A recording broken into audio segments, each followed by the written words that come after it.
Bueno, mientras se instala la presentación, saludarlos a todos y a todas y agradecer obviamente el espacio. Creo que este panel cobra otro sentido después de la intervención anterior. Me da la impresión, a pesar de que no la pude escuchar completa, pues está en reunión con el ministro de Educación Superior de acá del Reino de Marruecos. Y tratando de abordar un poco lo que nos preguntaban antes de terminar el panel anterior sobre la alfabetización. Bueno, en Chile tenemos otros desafíos también. Es cierto que los niveles de alfabetización son altos, sin embargo hay otros fenómenos que emergen después, ¿no? Como es la alfabetización funcional, es decir, que las personas logren comprender efectivamente lo que leen y puedan desarrollarse con toda la amplitud que implica el proceso de adquisición de la lectoescritura. Y evidentemente eso va imponiendo cada vez nuevos desafíos, ¿no? También los desafíos de la cobertura. En Chile la cobertura es grande, tenemos cerca del 98% de cobertura en educación básica, baja levemente en la educación secundaria. Eso contribuye, por cierto, a los procesos de alfabetización. Son procesos que llevan décadas además en desarrollo, a lo menos desde la década de los 60.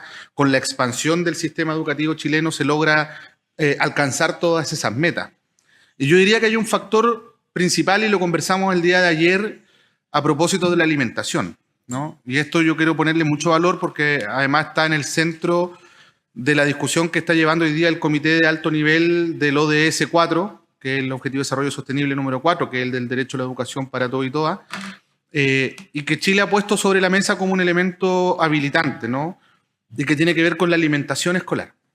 En Chile se lograron los niveles de cobertura precisamente a partir de lo que fue el proceso de instalación de las políticas de alimentación escolar, que lograron atraer a la escuela a los sectores populares, a los sectores que no estaban escolarizados y que no tenían acceso tampoco a la alimentación equilibrada, sana, saludable, ¿no? Eso fue una política que tuvo en primer lugar el propósito de reforzar la desnutrición, pero también el objetivo de masificar y de retener al estudiante en el sistema educativo. Cumplió un papel fundamental. Y hoy día podemos decir que nuestro sistema de alimentación escolar es un sistema bien robusto, que se ha instalado a lo largo de muchos años, transversal por muchos gobiernos, y que está asumiendo nuevos desafíos también justamente en la dirección de lograr la masificación y la retención de estudiantes. Eso nos permite hoy día contar efectivamente con niveles de cobertura amplios, transversales, y lo otro es la instalación del espacio escolar en el sector rural. En Chile existen más de 11.000 establecimientos educacionales que están distribuidos a lo largo de nuestro país, de los cuales cerca de 4.000 son escuelas rurales que pueden ser unidocentes, bidocentes, en cualquier caso multigrado, es decir, coexisten dentro de una misma sala de clases estudiantes que son de distintas edades y niveles, ¿no?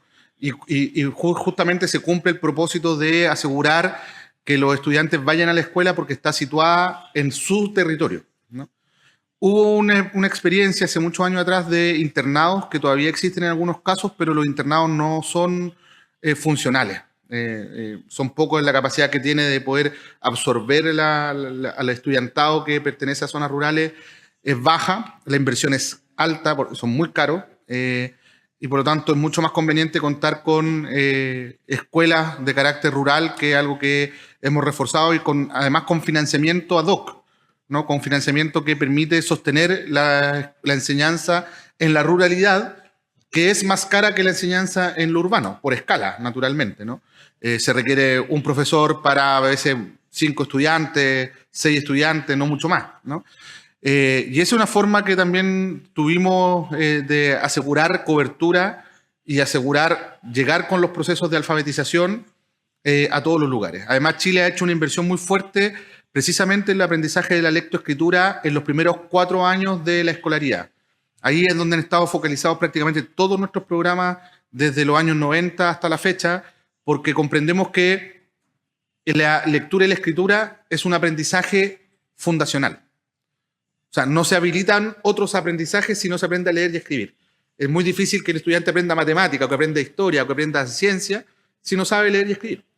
Entonces, es allí donde hemos puesto nuestros principales esfuerzos, los que se reflejan en resultados de aprendizaje en el primer ciclo básico, que son mucho más elevados que los que tenemos luego en los niveles superiores.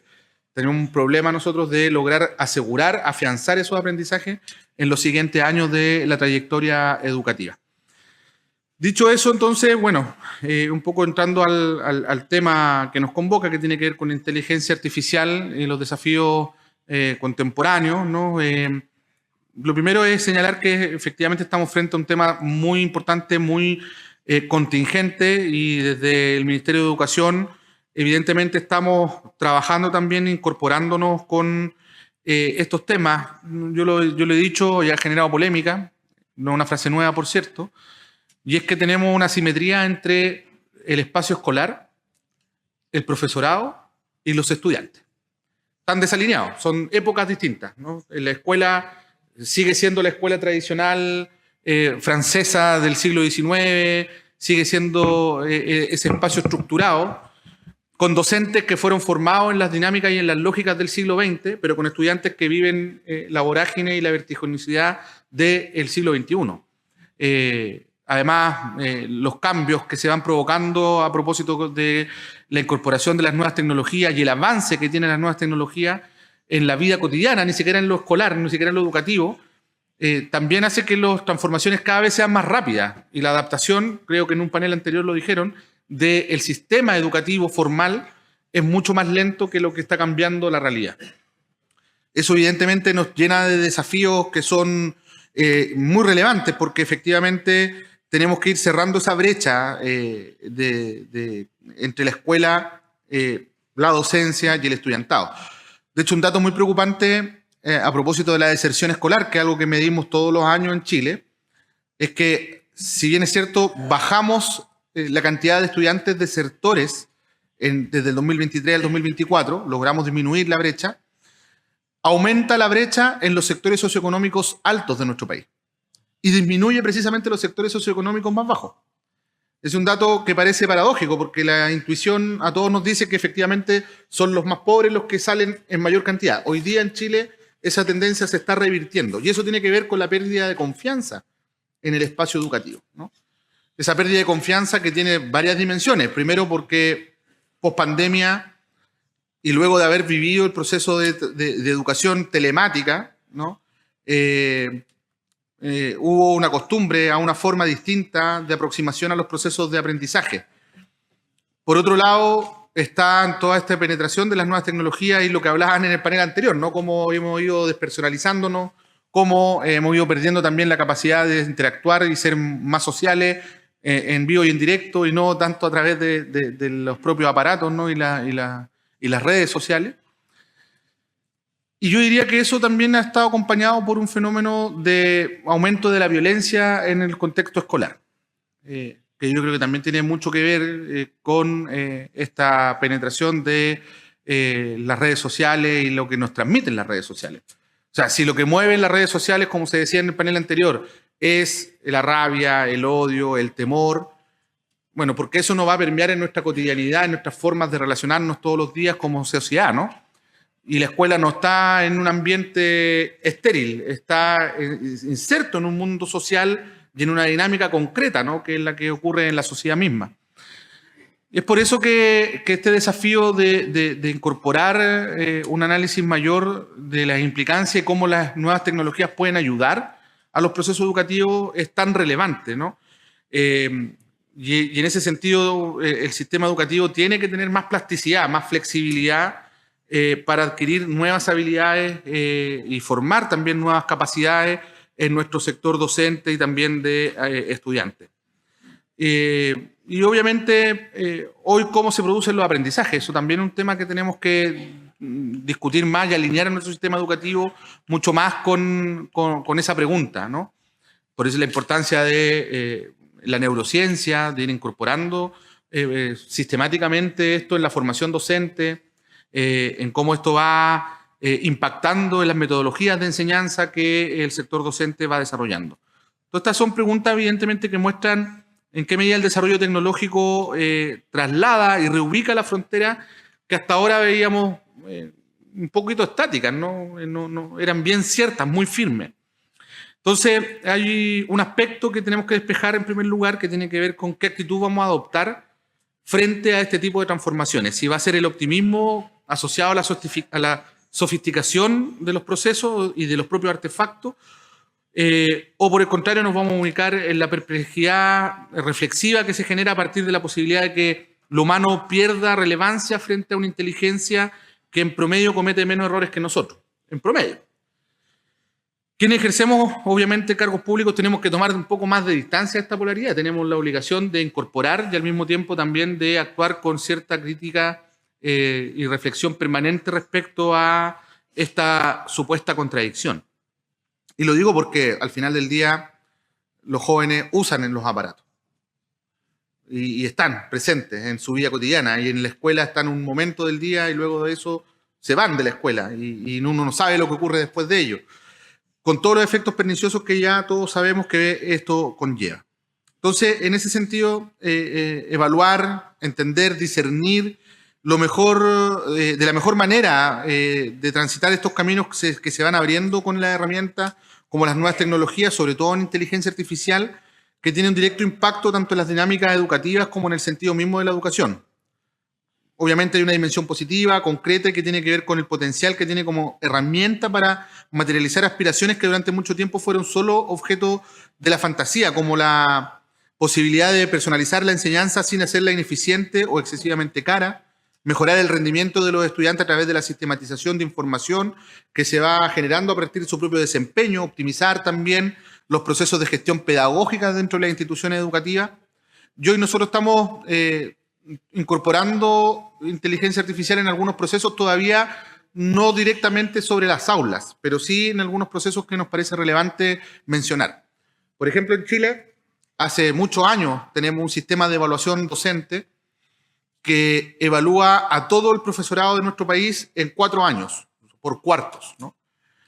Y luego de la carrera profesional docente que instalamos hacia el año 2015 aproximadamente, la masificación ya es total, porque antes era solo para el sector público y ahora, luego de la carrera docente, se incorpora también el sector particular. Estamos hablando de 200.000 profesores y profesoras que todos los años tienen que empezar un proceso de evaluación y que esto se hace por cuarto, es decir, 50.000 profesores simultáneamente.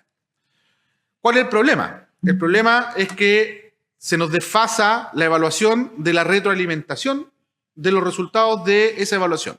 Entonces hubo una pérdida de confianza por parte de los profesores porque entendieron o ven más bien que el proceso de evaluación no tiene relación con una retroalimentación que les permita apuntar a la mejora, ¿no?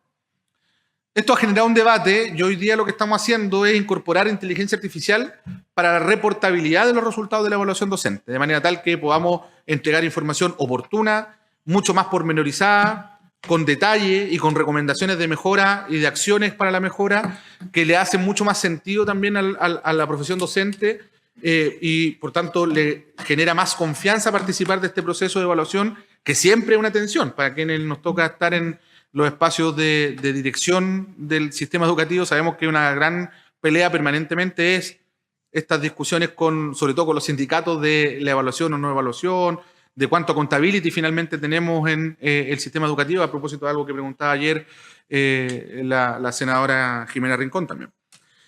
Entonces, eso es solo un ejemplo del uso. Otra incorporación que estamos haciendo es que estamos creando, y que parte el próximo año, ya en su fase de implementación completa, estábamos con el pilotaje hasta ahora, un sistema de trayectoria educativa, de protección de trayectoria educativa. Esto nos va a permitir incorporar información completa de los estudiantes desde que ingresan al sistema educativo en la enseñanza parvularia hasta la educación superior, y lo que nos va a permitir también ir prediciendo comportamientos que pongan en riesgo la interrupción de los procesos formativos de los estudiantes. Es decir, poder anticipar cuando un estudiante puede salir del sistema para tomar medidas y evitar que los estudiantes deserten del sistema educativo, ¿no? Generando una mayor retención. Este es un sistema que ya está trabajado junto al Banco Interamericano del Desarrollo y también está incorporándose inteligencia artificial para poder ir generando los cruces de información que el sistema nos provee, ¿no? Todo esto con información que el sistema educativo ya tiene. Lo que estamos haciendo es sistematizarla, generar el instrumento e incorporar la nueva tecnología para poder interpretar de mejor manera los datos y anticipar trayectorias que se puedan interrumpir. Eso todo obviamente con el objetivo de garantizar el derecho a la educación.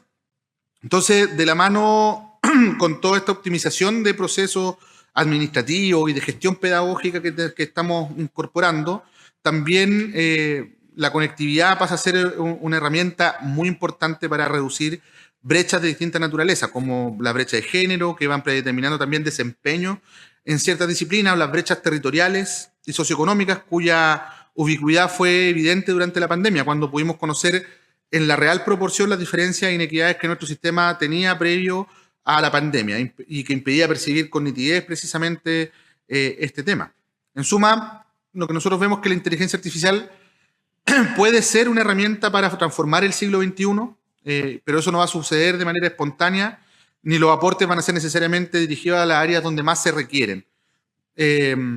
Por eso es importante nuestra orientación y la capacidad que tengamos para elaborar una política que sea consistente al respecto, con la misma intensidad con que obviamente nos vamos maravillando ante el avance de la inteligencia artificial. También tenemos que esforzarnos por darle sentido, ¿no? En educación esto significa poner la inteligencia artificial al servicio de la docencia, aspirar a que contribuya a la democratización de nuestro sistema educativo y no a la fragmentación ni a la individualización excesiva. Hay que procurar que sirva para el desarrollo de las naciones y mejorar nuestras habilidades y capacidades para sacar el mejor provecho a este recurso, ¿no? Para avanzar en esta materia y cumplir con los objetivos también sobre la política al servicio de las personas, hemos adoptado una política nacional de inteligencia artificial. Durante el día de ayer se hizo mención en un par de ocasiones a esto. Esto lo coordina el Ministerio de Ciencia, Tecnología, Conocimiento e Innovación y fue formulada por primera vez el año 2021 con el objeto de trazar una hoja de ruta para el avance de la inteligencia artificial en Chile, actualizada el 2024 también, con el propósito de reforzar la gobernanza y la ética en el desarrollo y aplicación de la inteligencia artificial, garantizando que el avance tecnológico esté en sintonía con el respeto a los derechos fundamentales y también se promueva un desarrollo inclusivo y sostenible.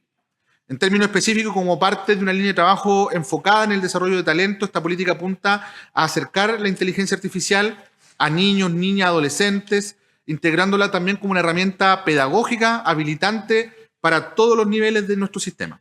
A nivel escolar, buscamos incentivar la generación de recursos para el aprendizaje, el temprano desarrollo de habilidades para la implementación y desarrollo de la inteligencia artificial y la creación de instancias de participación de alcance nacional para la elaboración de proyectos y resolución de desafíos. En educación superior pretendemos que la inteligencia artificial sea un conocimiento transversal en las carreras que imparten las instituciones de educación superior, fortaleciendo en especial aquellas ligadas a la ciencia de la computación, la robótica y el hardware asociado a la inteligencia artificial. Y esta política además involucra a 14 ministerios de nuestro país. Chile tiene cerca de 24 ministerios, 14 están involucrados en esta política nacional de inteligencia artificial. Y en educación también lo estamos integrando en los métodos de enseñanza para asegurar también que nuestros estudiantes cuenten con habilidades necesarias para enfrentar los desafíos que tiene y que presenta el mundo hoy día, ¿no? Y en ese plano, y para ir avanzando más rápido, estamos trabajando en nuestro currículum, estamos trabajando sobre la formación del profesor y profesora. Tenemos un plan de formación de profesores que ha llegado ya más de 1.200 profesores a lo largo del país. Y se trata de 4 cursos, algunos son en lógica tutorial y otros son de Massive Online Open Course, para poder llegar a mucho más capacidades al mismo tiempo. Del mismo modo también lo estamos, como decía recién, incorporando a nuestro currículum nacional y en ese plano hoy día se está creando una nueva asignatura que tiene que ver con ciencias para la ciudadanía. Está incorporada además como objetivo transversal a lo largo de todas nuestras asignaturas, porque hasta esta actualización curricular que estamos recién empezando este año, empezando con nuestro contraparte, que es el Consejo Nacional de Educación, no había incorporado el currículum de ninguna forma aspectos que tengan que ver con las nuevas tecnologías y mucho menos con la inteligencia artificial. La última actualización curricular de nuestro país fue hace más de 10 años, incluso en algunas asignaturas más de 12 años, ¿no? Por lo tanto, estamos hoy día en un proceso de actualización que incorpora con mucha fuerza estos elementos tan relevantes que tienen que ver con la conformación del currículum. Y evidentemente esto también tiene relación con aquello que nos dicen las comunidades educativas. Nosotros desarrollamos el año pasado un Congreso Nacional Pedagógico y Curricular que contó con la participación de más de 800.000 personas a lo largo de nuestro país. 800.000 personas que en su gran mayoría, más de 500.000, eran estudiantes, ¿no? Fueron estudiantes de nuestro sistema educativo. Y nos dijeron con mucha fuerza la importancia que era justamente la incorporación de las metodologías novedosas, nuevas estrategias y la incorporación de tecnología, etcétera, etcétera. Entonces, para nosotros esto pasa a ser un elemento muy clave y obviamente hay muchos elementos más que uno quisiera poder abordar. Los tiempos son acotados, no queremos alargar más la agenda y nosotros vamos a dejar a disposición obviamente la presentación y el texto con el cual acompañamos la presentación. Muchas gracias.